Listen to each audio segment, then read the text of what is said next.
Selon l'Organisation mondiale de la santé, plus de 43 millions de personnes dans le monde sont aveugles et environ 295 millions ont une déficience visuelle modérée à sévère.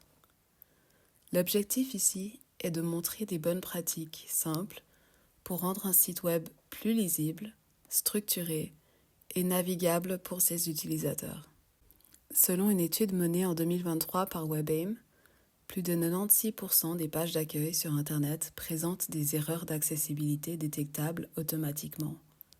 Cela veut dire que, dans la majorité des cas, une personne aveugle ne pourra pas naviguer correctement sur un site sans rencontrer des obstacles. L'accessibility web, c'est donc l'ensemble des techniques qui permettent à tout le monde, y compris les personnes en situation de handicap, d'accéder au contenu, de le comprendre et d'interagir avec. Voici une liste des lecteurs d'écran les plus utilisés par les personnes malvoyantes ou aveugles. Ces outils permettent de naviguer sur le web grâce à une voix de synthèse ou, parfois, à un affichage en braille numérique. Les deux plus répandus sont JAWS et NVDA, qui fonctionnent principalement sur Windows. On retrouve aussi VoiceOver, intégré aux appareils Apple comme les Mac et les iPhones, ainsi que Narrator, le lecteur d'écran proposé par Microsoft. Explorons ensemble le site d'Apple, souvent cité comme un bon exemple en matière d'accessibilité numérique. Nous allons observer le processus d'inscription pour créer un identifiant Apple afin de voir comment un lecteur d'écran peut accompagner cette navigation. Yours now. Opens in a new window. Manage your Apple account. Clickable loading. Application clickable.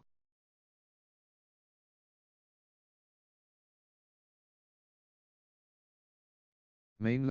First name edit blank. First name error, enter your first name. Last name edit blank. Last name error, enter your last name. Country/region combo box. United States collapsed. Expanded. List. United States 233 of 246. Ukraine not selected 230 of 246. Country/region combo box. Ukraine collapsed. Help, birthday, button. This information is used to determine the services available for your account.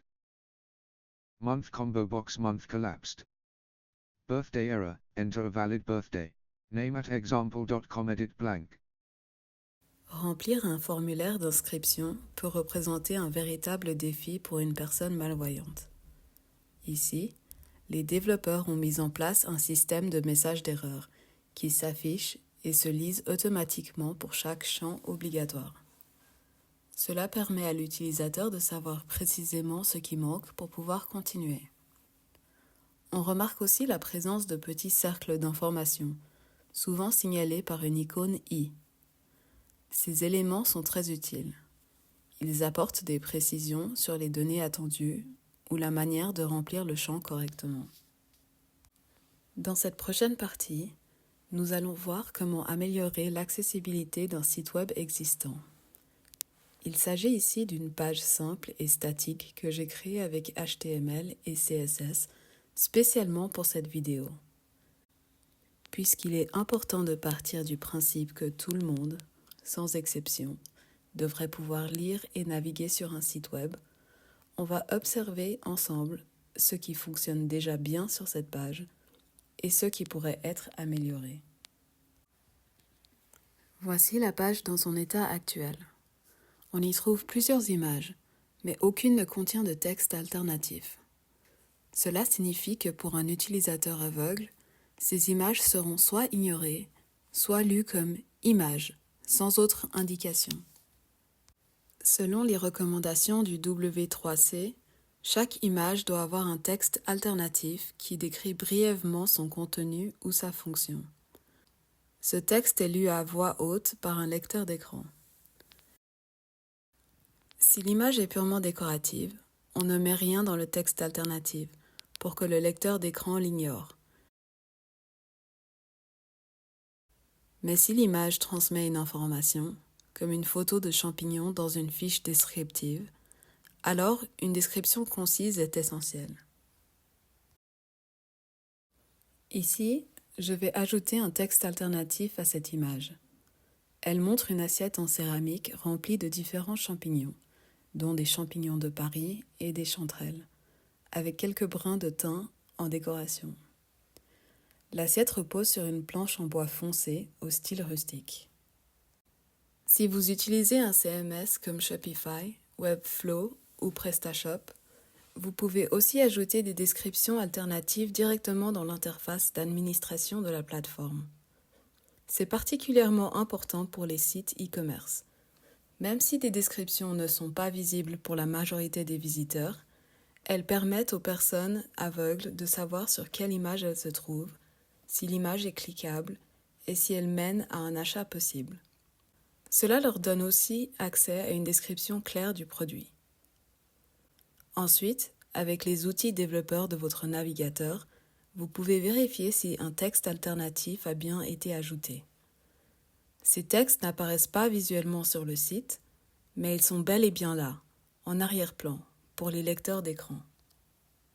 To click this button, link, image of a sage stick resting on another. Revenons maintenant à notre site de champignons et faisons la même chose pour l'image de la chef Nanty. Ici, j'ajoute la description de la chef Nanty dans la section Alt pour le texte alternatif. UYOGA, Google Chrome Babel, window. Untitled activity link, image. Chef Nanty, an African-American woman, is pictured smiling holding a skillet and a spatula. She is wearing a white shirt and a black apron. Lorsqu'une personne aveugle ou malvoyante navigue sur un site web, elle utilise un lecteur d'écran qui lui lit le contenu à voix haute. Mais contrairement à nous, elle ne peut pas visualiser la page ni deviner facilement où se trouvent les grandes sections comme le menu, le contenu principal ou le pied de page. C'est pour ça qu'il est important de structurer son site en différentes régions bien identifiables. On peut ajouter à certaines balises un attribut qu'on appelle Area Label. Cela permet de donner un nom clair à chaque zone, pour que le lecteur d'écran puisse l'annoncer à l'utilisateur. Par exemple, menu principal, contenu principal, pied de page, etc. Grâce à ça, l'utilisateur peut naviguer rapidement dans la page et se repérer plus facilement, sans devoir tout écouter depuis le début. Divisons notre page en plusieurs sections pour rendre la navigation plus rapide et plus claire pour nos utilisateurs. Tout d'abord, on va définir une zone d'en-tête pour accueillir le titre. Ensuite, une zone de navigation pour le menu.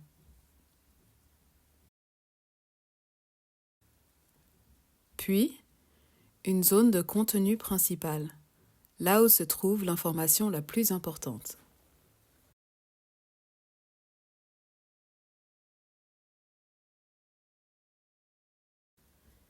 Et enfin, une zone de pied de page, qui contient les liens ou les mentions de bas de page.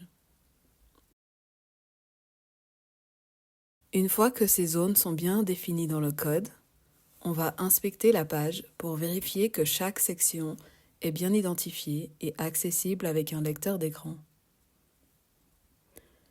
Ces petites étapes facilitent énormément la vie des personnes qui utilisent des technologies d'assistance.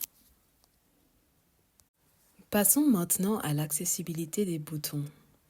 Sur notre page, les deux articles ont un bouton qui dit simplement « En savoir plus ». Pour un utilisateur voyant, cela peut sembler clair, mais pour une personne qui utilise un lecteur d'écran, ce texte est trop générique. On ne sait pas ce qu'il y a exactement derrière ce lien. C'est pourquoi on va le remplacer par un texte plus précis, comme « Lire l'article ». C'est simple, direct et surtout plus utile pour ceux qui naviguent sans voir la page. Aujourd'hui, on a exploré ensemble l'importance de l'accessibilité web en se concentrant sur les personnes ayant une déficience visuelle. 1,3 milliard de personnes dans le monde vivent avec un handicap. Cela représente environ 16% de la population mondiale. Pourtant, plus de 96% des sites web ont encore des erreurs d'accessibilité de base. Contraste faible, absence de texte alternatif, formulaire non labellisé. Ce manque de prise en compte empêche de nombreuses personnes d'accéder à l'information, de participer pleinement à la vie numérique ou tout simplement de naviguer sur un site.